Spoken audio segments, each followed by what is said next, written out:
जय जगन्नाथ स्वामी।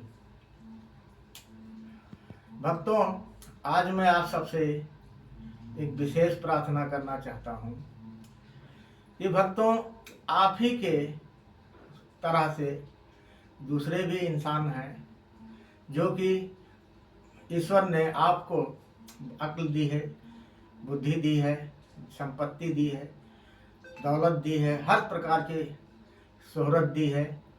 और अगर आप चाहें तो इसी दौलत और शोहरत को आप हजारों इंसानों के साथ साझा करके उन्हें भी आनंदित और उत्साहित और उल्लासित कर सकते हैं। फिर भी आप उस लक्ष्मी को दबा के रखते हैं, बाहर निकालना ही नहीं चाहते। क्या फायदा है प्रभु? एक दिन तो आपको उस लक्ष्मी को छोड़कर जाना ही पड़ेगा जिसके मोह में आप लिपटे हुए हो। उसे तो एक दिन बेटा आपको छोड़ के जाना ही पड़ेगा।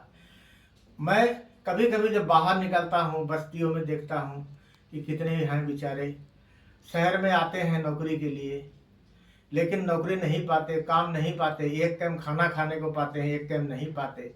और कितने तो पा जाते हैं बेचारे, तो उनको हमारे जैसे ऐसे ही जिनको लक्ष्मी मैया की कृपा है, वो और कृपा के चक्कर में उन बेचारे भूखे नंगे गरीबों को बिना मजदूरी दिए भी वापस कर देते हैं।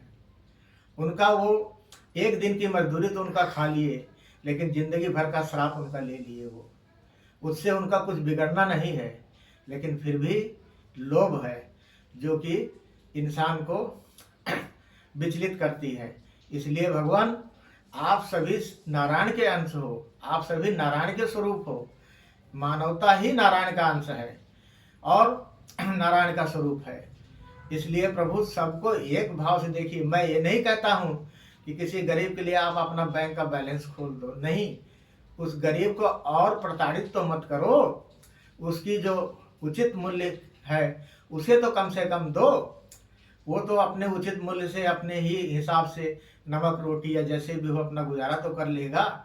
मुझे तो दुख इस बात का होता है। कल भक्तों, मैं बाहर गया था, एक बुढ़े वृद्ध ने, जिसके 4 बच्चे थे और बीवी थी, परिवार था, करीब 10 आदमी थे, और वो बुढ़ा बेचारा गया हुआ था मजदूरी करने के लिए।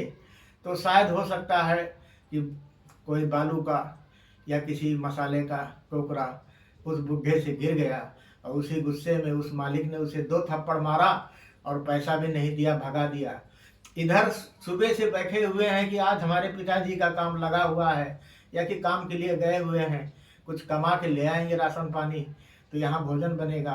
बताइए, रात में अगर मैं उस जगह पे नहीं पहुँचता और मुझे नहीं बताते वो बेचारे, क्योंकि मुझे पहचानते हैं, मैं बस्तियों में अक्सर जाया करता हूँ, तो उनकी पत्नी ने मेरे को कहा, वो बेचारे शर्म से मेरे को नहीं कह पाए, उनकी पत्नी ने मेरे को अपनी बता कही।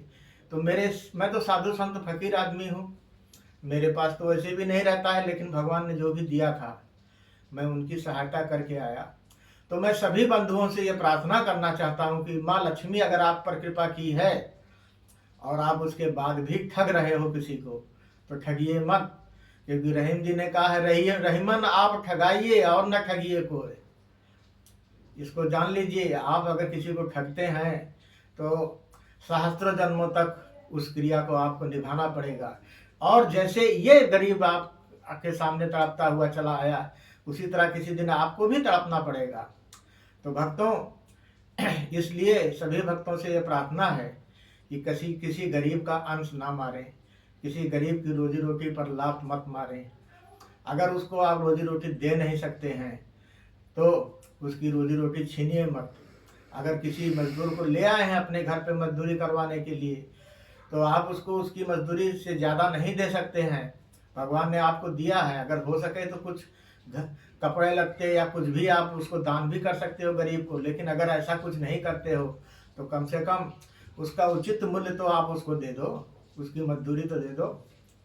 अब बताइए, क्या सनातनी एक होंगे जब इस प्रकार से सनातनी ही सनातनी को ठग रहे हैं और सनातनी ही सनातनी को धोखा दे रहे हैं, तो कैसे एक होगा? भक्तों, अब समय आ गया है, जागिए जागिए, नहीं तो भारत का भी विनाश होने में देर नहीं लगेगा, क्योंकि वो परमात्मा के लिए जो अनंत कोटि ब्रह्मांड का नायक है प्रभु श्री जगन्नाथ जी, उनके सामने आप कोई बड़े तोप नहीं हो कि जो आपको बख्श देगा। नहीं, उनके सामने तो पूरा ब्रह्मांड उन्हीं का है, उन्हीं के मुख के अंदर समाया हुआ है पूरा ब्रह्मांड। तो वो जैसे को तैसा ही देते हैं, जो जैसा करता है उसको वैसा ही फल मिलता है। इसलिए प्रभु भक्तजनों, आप सब भगवान से करो, परमात्मा से करो, और पाप की तरफ मत जाओ, पुण्य की तरफ वापस आओ। मैं ये नहीं कह रहा हूँ कि आप अपने घर का खजाना किसी को दे दो, नहीं, कम से कम उसका हो सके जितना किसी को सम्मान या मदद तो कर सकते हो, जितना उतना करो। और इसी के साथ मैं अपने वाणी को विराम देना चाहता हूँ। जय जगन्नाथ स्वामी।